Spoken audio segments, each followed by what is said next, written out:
simplified it. But usually, section 5 is the one which has got technical specifications or terms of reference, or the two of them combined together. So someone has sat down, someone who is an IT, probably the IT manager and the CEO and a few other people, maybe one an outside consultant, and said, where are our weaknesses? Or even SASRA. SASRA is the regulator for circles, savings and Sons Regulatory Authority. Because these public institutions are highly regulated. So they have probably done their own audit, financial and so on, and they have said they have discovered weaknesses in the circle IT systems. And therefore, they are calling upon us. So you could either be preparing this or you're auditing this, or you are an employee inside and they're required to audit. So the TOR are key. You read them, not only read them, it is your interpretation of this TOR, whatever the class is here. Is no, somebody's written, and sometimes there are errors. So if you're going to be a consultant, an IT auditor, yours is to interpret them and in the process enrich them for the benefit of the client. You go somewhere else, you'll see how they evaluate this. Your responsiveness, the quality of the responsiveness, the methodology you're going to apply. That's what we're teaching you here. The standards you're going to use in this audit, the general approach you're going to use, and of course, the experience that you have as an organization or as individuals who are in the team that is going to undertake this assignment. That is what brings out the value of the auditor, of the person who is going to provide a solution. And of course, at the end, you write a report. One of the things I've been trying to tell you, write a report in a more professional manner. Don't write assignments. And there are similar courses I teach at master's level. Remember, 3 weeks ago, someone asked me to give a guide on how to write board papers, and I gave you an assignment. There's some two guys I gave an assignment here. You haven't given me a board paper. I know you. You're supposed to give me, and then I go, I tell my, I'll actually boast about you. I'll go to masters and say, you see, my fourth year student, you were asking me for board papers. They are very smart. Here they are, Ryan and Neville, Joel, and others. Here they are. There are two girls in this class, Gregory and Emmanuel, and so on. The Immaculate. Here they are. Give a solution. You haven't given me that, but nonetheless, you have given me. So, background, the introduction, rather, the intro.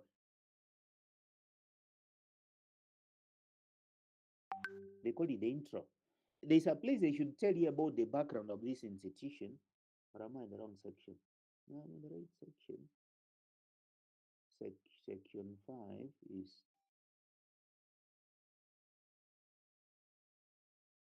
it's I'm on the right place. This, and they are very nicely, briefly sorted. But I'm surprised that there shouldn't be a background like the one we wrote weeks ago, because it must tell you what the history of this institution is. Anyway, TOR introduction is where the background should have been. The system audit exercise that you're about to undertake will cover the following: system audit governance review. If said it like that, it's upon you to interpret it. What is system governance review? How you're going to do it? What approaches you're going to use? What deliverables you're going to get out of this? So things like orbit become seen very useful. But they have gone on to list what governance issues are. So you read A, B, C, D, interpret them. You should even draw a table, a matrix that says, here your TOR, here is our interpretation. And then go further to say, here is the approach we are going to use to achieve the entire TOR. Here is the methodology we're going to apply. And here are the deliverables at each and every stage. That's in your work plan. That's why I'm going through this case. This gives us a very good opportunity. In reviewing your governance, you review organizational structures.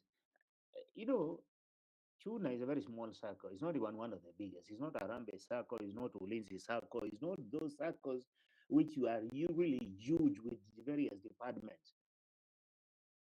And I'm a member of Tuna. I've never been there. I do. I like when they call me. Patiently, they call sensitization. I've never been there. Interestingly, for decades, I've never gone to the cooperative to ask for a loan. But there's a reason to that. You know, when you were young, we joined some decades back. We used to go to China. It was difficult to get a loan. You have to plead with the people, follow it up. I reached some stage, and that's some years back, maybe 20 years. I said, Mukai, in fact, I wanted to get out of China. I found it equally difficult. So I said, okay, this is Emmanuel Immaculate. I said, they still send me dividends. They have an online portal. Immaculate, why don't you check my online portal? Maybe there's some dividend there. We can share. Shidma, where are you? You should go there and check my account. And occasionally I do go and find some a few thousand. Say, goodness, I needed pocket money. So it's not a big institution, and they have, and then you might, I don't know, maybe I would say mature. Really, when you are young, you need a loan for a car, for even sofa set, whatever it is. Those were decades back. You go there, they take you. They, I think even when you have got young kids, you want a loan to pay school fees. And people get it, assist people. I think I attempted once and they gave the school fees to me like a month later. I said, what's a business? What's the point now? School fees is required Monday next week, you ought to have given it to me. So that's my experience. I've never been there, though I've got some savings there and so on. Dividends, okay. So it's not such a big institution.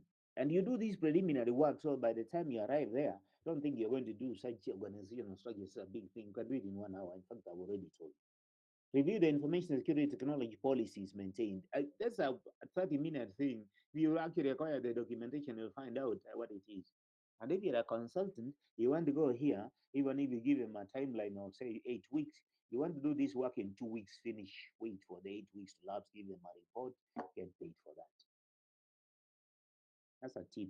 They all do that all the time. Price waters will come, they assess this with experience, they will give you a timeline, which is really a reasonable timeline. They're not exaggerating. They'll come and do it a quarter the time, a half the time they finish. Don't give you the report, they go to do other things, especially when they have got smart people like the ones who are going to come out of this class. You do it, you finish, you write a report, you wait for the time. It's a strategy in consultancy.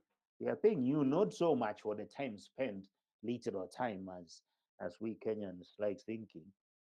Big Ugali's value. You do that, you get paid. The- it's like I tell you, young people, even when I'm working in the mall, I'm still working.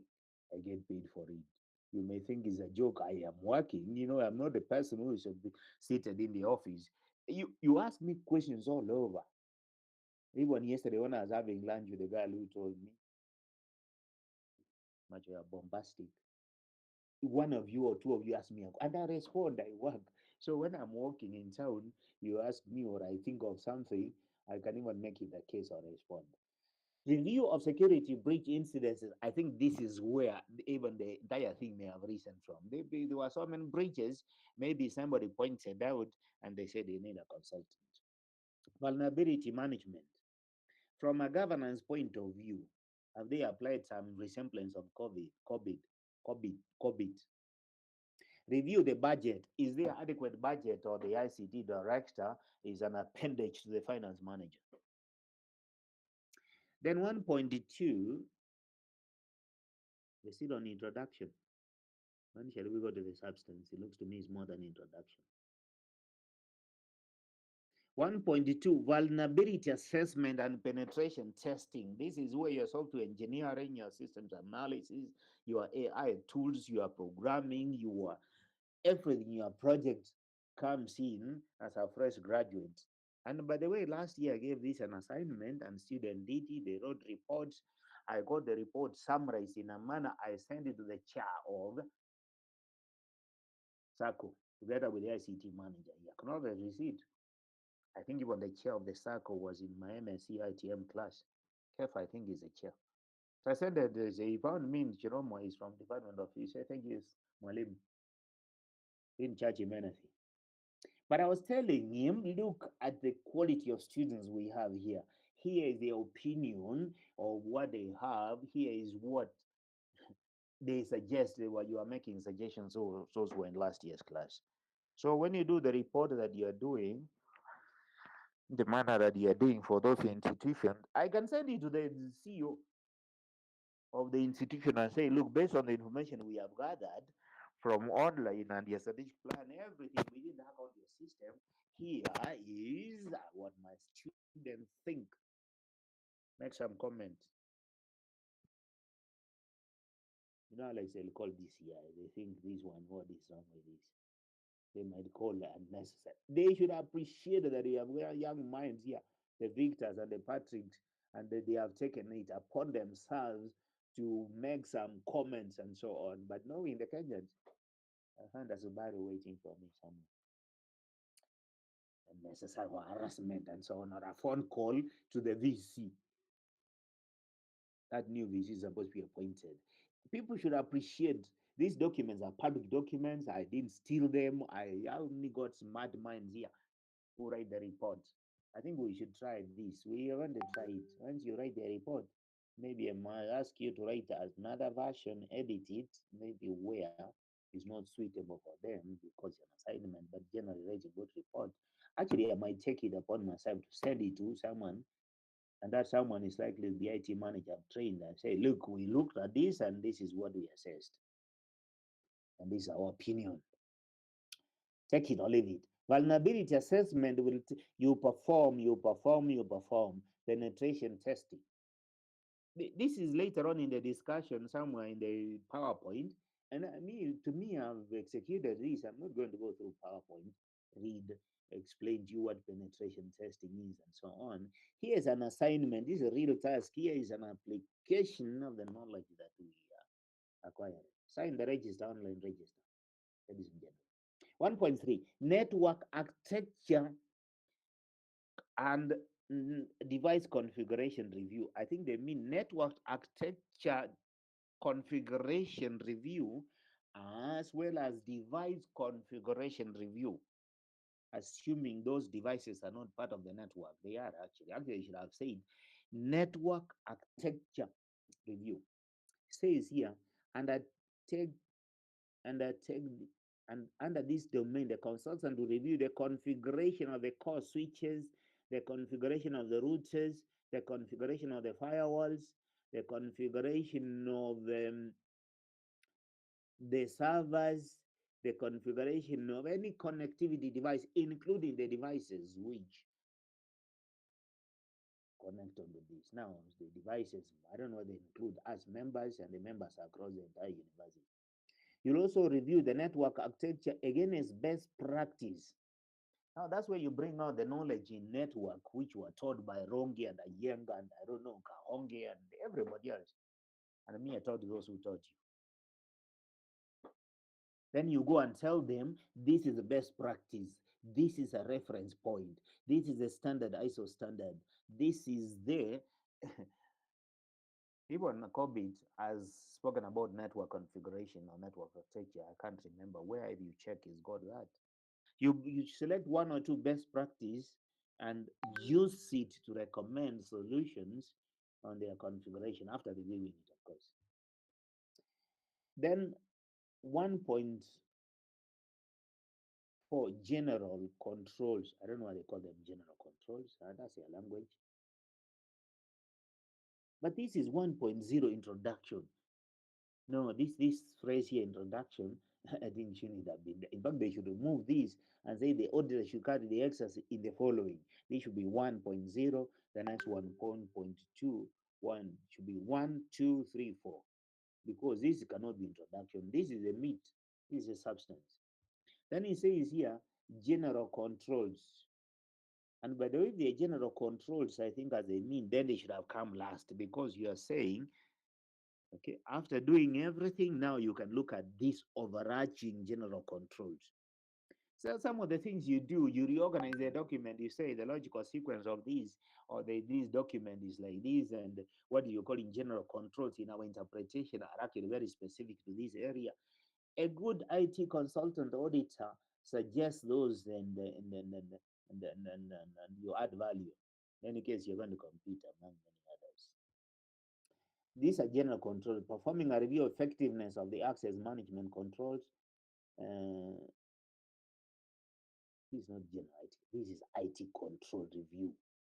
Review program development process and controls to determine the adequate effectiveness, which is supposed to be our substantial discussion here. System development life cycle, and so on. And then final, or maybe application development. Finally, or is it finally? I don't know. You review application development. They have given you a list of the things, including EFT. What is EFT, Alex? I know. Thank you. But we use a lot of acronyms, which is not necessarily good. And then you have these database reviews, and then source code, you must review that. So I think I thought of doing this. I don't know whether I'm not inclined to give you any more assignments now, even if they are very good way. I'm not inclined to do that. I think I've given you sufficient assignment. But you still can take it upon yourself to review this and make some comment. Me, I thought of bringing this document was written in a very nice manner. There's another one of IRA, regulator for insurance. I saw it and it's given to you. The section for TOR wasn't well written. This one, I think it's a student of mine who went and wrote it. Probably had been through a class like this or information systems audit at the IT management level. So I think that case then tells us the challenges we face out there, the tasks we face out there, the task which we are preparing you to be up to the task. I think that finishes that. We are getting to the actually we haven't gotten to the 1 hour mark. We started at 11:15, 11:18. So we are doing well in terms of time because I thought we have been here since 11, 11, 11, since 11 o'clock. No, we haven't. Then we said now I'm reading, instead of reading the text which I sent to your class rep earlier, I'm reading the one where farmers have gone out to plant and toil the soil. The Nairobians want to go online. So back, it's here. Discuss system development life cycle. It's here. That we've dispensed with, but let's just look at the objectives for the issue of uh, system development life cycle. I see on my screen I've even created some corners for some student. And this student has not spoken to me late. She finished ITM, she's doing PhD. She posted a question to me. I was asking her, I was assisting her. I even created a corner here. System development life cycle, I think this is the one. Topic number 9. I think it is. Should be number 9. On the course outline says we are number 9. You may notice number 7. I don't have to cover this. Project management we've covered well. We won't teach you fairly well. So let's finish this portion of planning and organizing. And then we go now. The rest is saying that now let's hit the field. So system development life cycle says that, and even this particular discussion has gone to risks. So when you are assessing or evaluating the if Tuna, for example, were developing software, if you go to Microsoft and they are testing and there are people who review this, and those are auditors. They may not even call them auditors. People who review the coding and the mechanism that makes Microsoft tick or Google or any one of these company, you may then decide again to focus on risks associated with the system development life cycle.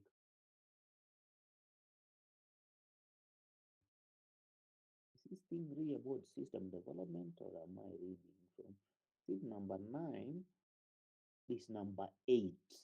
What I should have covered is number 8. It just sounded not usual. I think this is the one because you can get that I'm discussing system development life cycle, but immediately I notice here that I'm talking about application systems. So sorry for that. It is this one here. Discuss risks associated with the controls which are embedded into the system development life cycle as defined by the institution called Tuna, called Microsoft, called any of the serious developers of software. This is the system development life cycle. That is, if you have a methodology, you have a project, you have documented. You go through all that and you pay particular attention to risks and controls which are embedded. Number two, discuss the ID auditor's involvement in the system development life cycle. I've just said, and I repeat, that many of these serious institutions, such as Microsoft, which has employed a huge number of people from this school, from classes of 2016, 2018, particularly 2018, at Ruth Waiganjo was to come and give a talk to you students sometime in November last year together with our team, but was called a strike and they were spitting fire on the day we were supposed to have that session. Sometime in November last year is the day that Constantine Wasonga was spitting fire, calling a strike. Couldn't anyone dare go to Chiromo. And I've not had the energy to go back and call Ruth, call alumni. Maybe some of you should urge me, so since you're also not urging me or following up and so on, you're just tired, you want to leave school.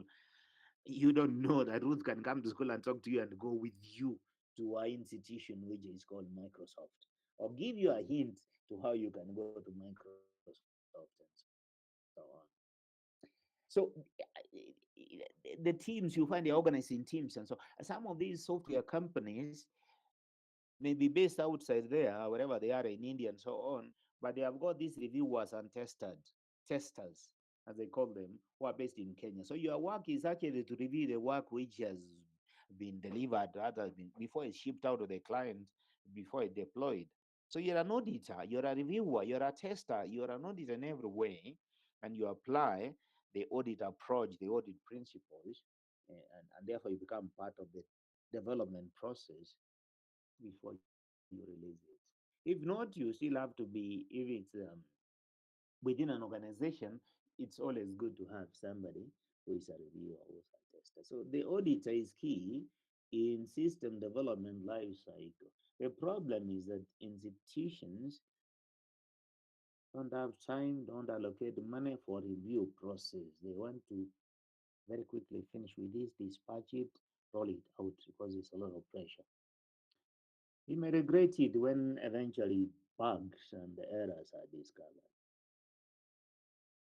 Finally, develop relevant audit programs listing risks associated. I think you already see in me that towards the end, I always say what's either the auditor's role or the development of the program or the schedule, the plan that's going to address this particular issue. But since I've given you a task which looks at the plan of the entire institution that you have done as an assignment, these are things you have told you in software engineering, systems analysis, information system development, you name it.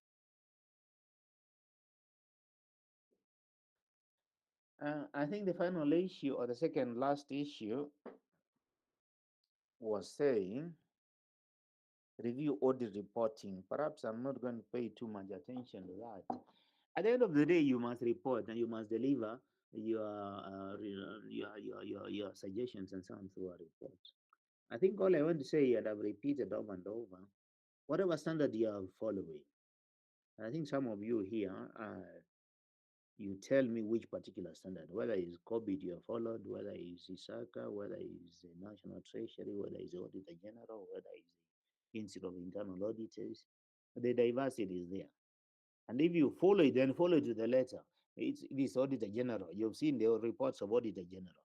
Follow it to the letter because if you go inside the Auditor General, they have standardized the reporting for purposes of conformity and consistency. The same way when we used to do audit isolated within the University of Nairobi, it was my responsibility as MR to ensure that the diversity of auditors who go to different institutions, write the report in a particular manner we were taught, and we had documented in the university documentation. The report should go like this, in a particular manner. Can anyone show you the report? I'm sure I've got, probably over that period, I was the MR, will probably produce something like 22 reports. That's two every year. So at one stage, let me tell you, may think sometimes I'm talking about reports which mean nothing. In 2015 or 2014, there was opening for the vice chancellor's position, just like there was an opening recently. And there was a DVC whom we had worked with. This was Emma, I was his deputy, and we worked. His name is Professor Peter Mbithi, and one of my mentors. After Magoy came in as he was a DVC. I didn't know him in 2009 when I met him. Someone he identified me and they put me the leader of the team of the professors and the top managers, registrars. And I was the team leader for over 10 years. So come 2014, he's applying for vice chancellor position. I took a look at his CV, which you can have a look at. I think we had done like 16 reports up to that particular time. He wrote, there was a section, 2 pages on of his CV on the reports here. I think he called them something, some management reports or something like that, strategic reports. He at least said each one of them. And you know what, Alex? It's the reports that I was doing. And of course, I allowed him as our leader. But I was a person on the ground dealing with these people, making sure they do that and I do a summary. So he took the executive summary of almost each and every report and put it in his CV. Even me, I've done that. I learned from him 2014. And I got a position, obviously. So, sometimes you may think I'm giving you an assignment and I'm giving you stories about writing reports in a particular format and so on. It can land you in a promotion. Right now, people are applying to be chair of IEBC, and people are asking them, what have you done of that period? And people are going to, I can even tell you in primary school how they were leaders in primary school, kindergarten. Some of you have not been leaders at all. So I got very impressed when I saw the reports which you were writing, which I was presenting in the Senate, in the University Management Board of Professor Maboa. Mm. And I was very complimented. Actually, I was recognized in 2021 during COVID as one of the heroes of the university. My contribution, having overseen the implementation of ISO program for over 14 years, somewhere between 2009 and 2018, 19, when I ceased being the person. So yes, those the way you write the report, the executive summary, and so on, you can as well also put it in your CV because it takes an effort, it takes a task. They are reasoned. It's like writing an academic paper. They are highly reasoned, like strategic plans. They engage people. By the time you come out with that document, which you're announcing to everybody, it's taken management, leadership, academic content, professional audit, and then you come through that report you present for approval and the action thereof. These are important reports that are worth someone seeking to be the CEO of the leading university in this region that puts the words. And you can find these CVs. These our CVs are public. He probably devoted 4 pages or 2 pages of that. So report writing in the Auditor General's office requires format, requires consistency, requires standardization, requires particular language. I don't have one. I have reports, but I think we are out of time. So now, finally, we talk about the point I put as the last one in the 1 hour, and I believe I'm using my 1 hour. Even with those, you may think it's side tracking, but it isn't. Everything is carefully thought out. Tips on scheduled mentorship. Now, tomorrow, I've invited a mentor, Jeffrey Nyamario Goti, who was in the MSc class of 2019. And you have seen the poster, and I have circulated to faculty members. Professor Wagaja said he thinks they are MSc students who can benefit from this. That is my friend. Then I wrote back, I said, but these people, this MSc, and I'm looking for that email. I wrote back and I told him, these MSc students, some who have never stepped in Chiromo campus, I invite them, they don't come, they have excuses. So I said, why no? The current MSc and some doing projects. So I wrote to them, and perhaps this is part of the things I'm stressing. What is that which I wrote to them? I don't know why it is. I've deleted it, but I did write in a language which was also admonishing them, but at the same time appealing to them to attend these reports. And they are somewhere they have probably gone down on my list. But I was telling them, you people, you are doing masters, you have never been in school for so long. Anyway, let me stop sharing. I'll present it. You don't even. And then I also told them this. MNC are actually, I pity them sometimes. They will come, they are doing DCT. They'll probably find 3 or 4 lecturers who teach them during that period.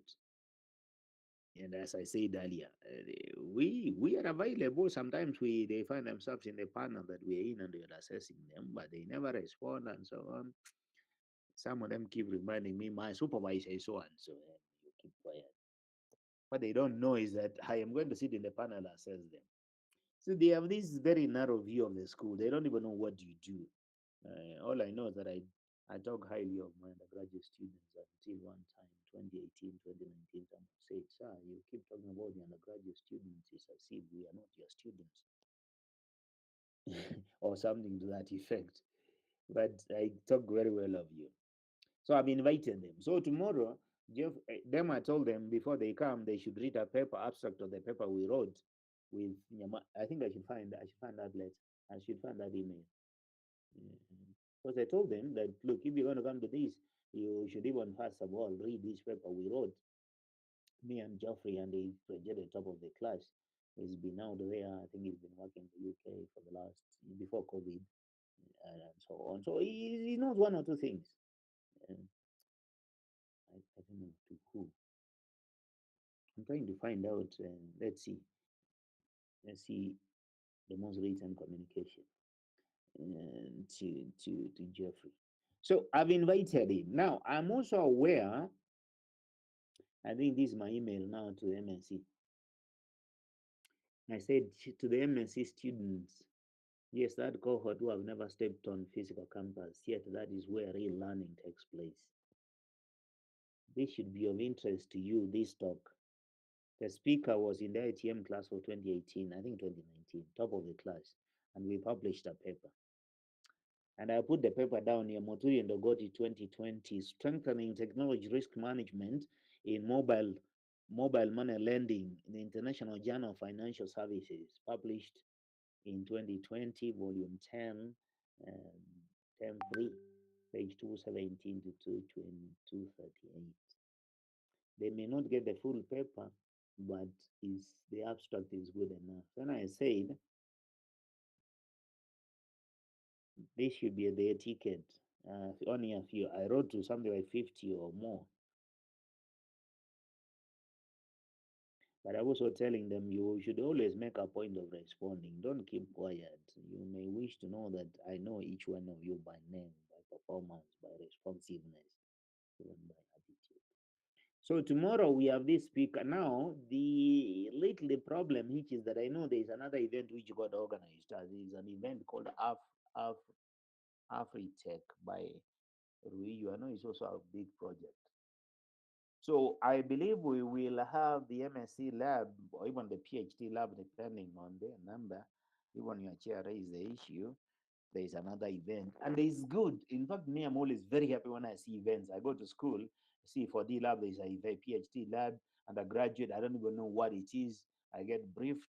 It's good for our students. So you may find yourself torn between that event. Come, I expect so many of you, 40 of you. Sure, we can use the MSc lab. I'll ask the technologist. Even the PhD lab is comfortable there. 40 people can easily fit there. I've invited them and see they may come, they may not come. I don't rely on them. I think come. By the way, you sent me is the PowerPoint. You say this is the thing. People who are who plan well in advance, and it's based in a country where things work. People are systematic, and is a consultant. He's been consultancy wherever he works. I believe he works in a bank. You go out there, you find people are systematic. They are articulate. You come to a meeting 5 minutes before. Don't go to a service like on Wednesday when I didn't come to your class or first year class.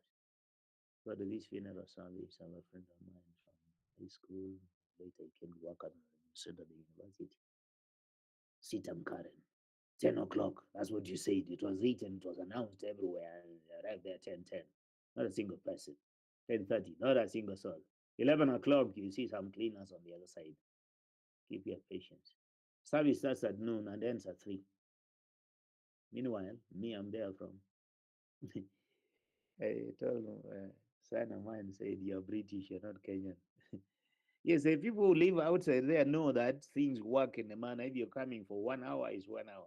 When the person I've just mentioned lives in a place where things are systematic, they work, people keep time, time is valuable, and so on. And therefore, tomorrow I've invited him. These people enrich your experience, I believe so. Any question, any comment? Sign the register. My 1 hour is spent. Sign the register. Those who have been there, and there are some people have even removed from the register. Don't even attempt to put your name there. You cannot come week 7, week 10. And by the way, the rate at which we are going, count another 3 weeks from now. Week 6, week 7, week 8, week 9, we finish formalities, assignments. I'm telling you, by week 10, I let you do those assignments of those people who start week 3. So you don't come to this.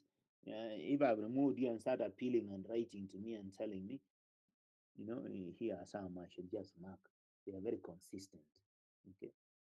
And they start telling, appealing. That's when you tell me how, hey, goodness, Alex, you can tell me all the stories, including how you lost your great grandmother somewhere in November last year.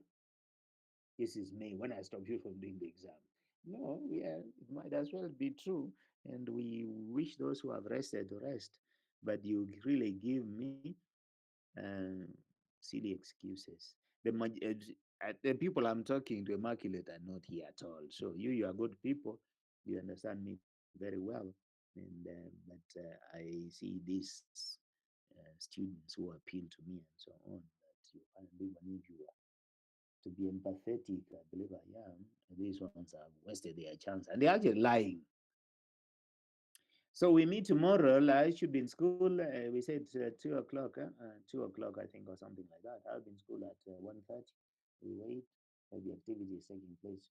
And I'm also being told to mobilize you to go to the AI conference. I believe I said, I told the chair, because I'm seeing a plethora of emails from even, apparently, there's even a French person in the advancement office who had written earlier explaining to us, because in some email, somebody talked about AI ambassador for Kenya. Same. One person wondered, do we have an ambassador? And that's why somebody writing with a French name, I checked the University of Nairobi email. He has appealed to you, okay, maybe corporate office, to attend that AI conference on Thursday at a venue on main campus. Please do. Is there any comment, any question, any suggestion, anybody, any invitation for lunch, anything? Anybody want to say anything? There is none. There being no other invitation for lunch. This course ends at 12:23 p.m. today, March 25th, the year of the Lord 2025. Stay well, keep well. God bless.